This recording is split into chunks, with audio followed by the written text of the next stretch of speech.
imbere y'umukuru w'igihugu c'u Burundi nabo bafashanya mu mabanga y'igihugu atandukanye. Léopold Kabura yarahiye icese nk'umukuru wa Sentare yubahiriza amatungo ya Reta kuri uyu wa mbere igenekerezo rya 24 Ntwarante umwaka wa 2025 mu nama y'amakoraniro mu Kigobe. Mu ndahiro yiwe yagize ati: jewe imbere y'Imana mushobora byose, imbere y'umukuru w'igihugu, imbere y'umukuru w'inama nshingamateka na nkenguzamateka, jewe ndarahiye ko nzorangura amabanga y'ubucamanza neza, ko nzoyarangura mu bwigenge no mu kubahiriza ibwirizwa shingiro n'amategeko agenga igihugu c'u Burundi. Nzobika ibanga ry'ibyavuye mu matora,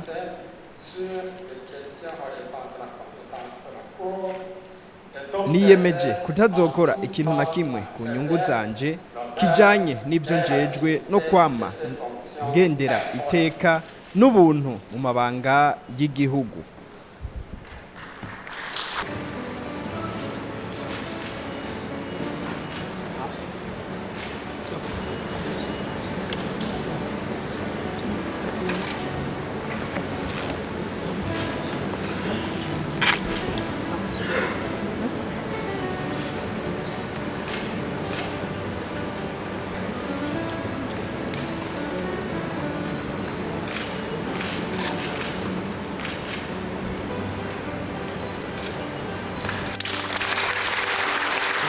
Ivyo birori bikaba vyari vyatewe iteka n'umukuru w'igihugu c'u Burundi Ndayishimiye, umushikiranganje wa mbere wa Reta y'u Burundi, icegera c'umukuru w'igihugu, umukuru w'inama nshingamateka na nkenguzamateka, umukuru wa Sentare nahinyuzwa, umukuru wa Sentare yubahiriza ibwirizwa shingiro, umuhuza w'abarundi, abahoze barongoye igihugu c'u Burundi, abaserukira ibihugu vyabo mu Burundi n'abandi banyecubahiro batandukanye. Léopold Kabura akaba akoreye mu ngata Generoza Kiyago yahora aramutswa iyo Sentare yubahiriza amatungo ya Reta.